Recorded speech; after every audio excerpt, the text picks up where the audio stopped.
first of all, it's important to recognize that Trump is a deal maker, not a traditional diplomat. So I think that as they're talking, I think Trump's going to try to accomplish a couple things on that call. I think one is, he's going to approach it with his instinct and gut versus a ton of likely preparation.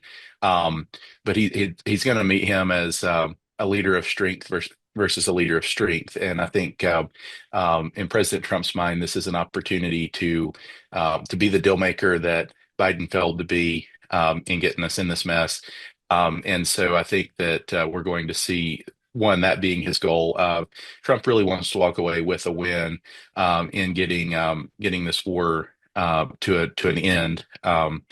And I think that, secondly, I think we're going to really see Trump position himself in a as much of a position of strength as he can. I think he'll try to rebuild bridges in the sense of obviously him having a conversation with Putin in and of itself is an approach that has not been available with the past administration. But at the same time, I think he will also try to be the position of strength on the call in ensuring that you know America gets a good deal, that our allies get a good deal, and that I think for Trump to walk away from the call with basically a surrender to Putin would be devastating, to Trump's image as well as Trump's kind of political legacy. So I do think that he's going to walk in as a deal maker, as a negotiator. But we definitely cannot expect him to be a traditional diplomat because he's going to use his business instincts from his lifetime in business and go with his gut. Again, going back to his business instincts, with his the art of the deal and his negotiations, I think he's going to approach this friendly, but I think he'll also approach it firm. He'll have his list of demands. He'll have his list, and I know that they've already been having conversations, obviously between Ukraine and Russia and the U.S. and European allies and stuff. With some sticking points that I know Russia hasn't agreed to yet. So I think that President Trump will have those lists of demands. I think it'll be a friendly but firm call, would be my anticipation. Look, at the end of the day, with a negotiation, I think that again, going back to President Trump being a deal maker and not a diplomat, I don't think that he actually wants Russia to win.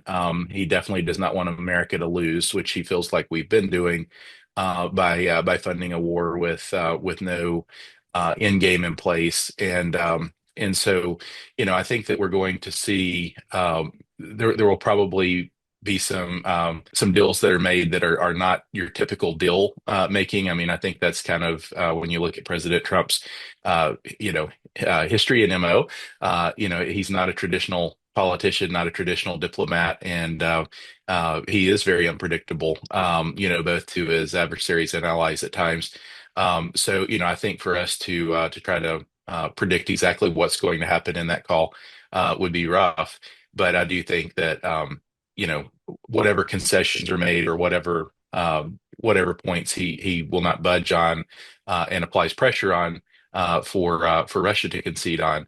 I think that he's going to walk out with his purpose on the call is going to be getting the best deal possible for America, for his legacy. I think he's going to want to show that look, this is something where Biden was basically the librarian, that was keeping things, you know, status quo. And I think that we're going to see Trump go in as more of, he's the leader that's getting things under control and having these tough discussions.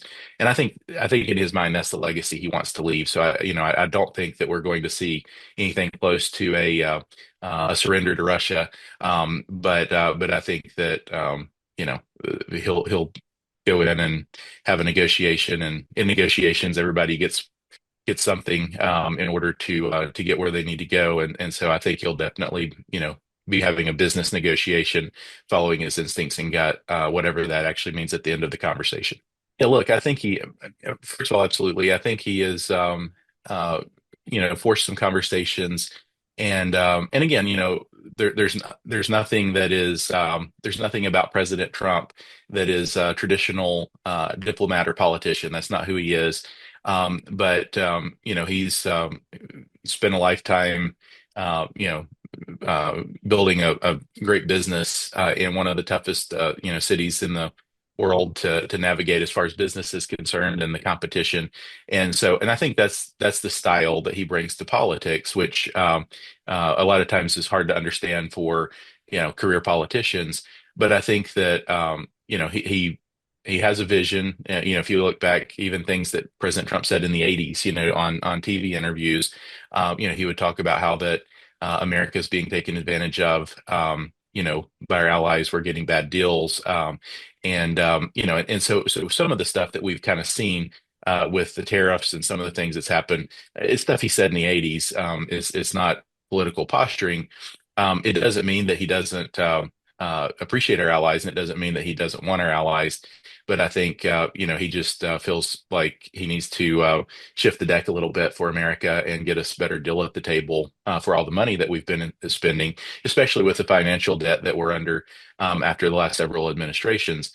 And so, I think that with what President Trump is doing from an American perspective, look, he's actually done more in what is it less than 2 month period here now.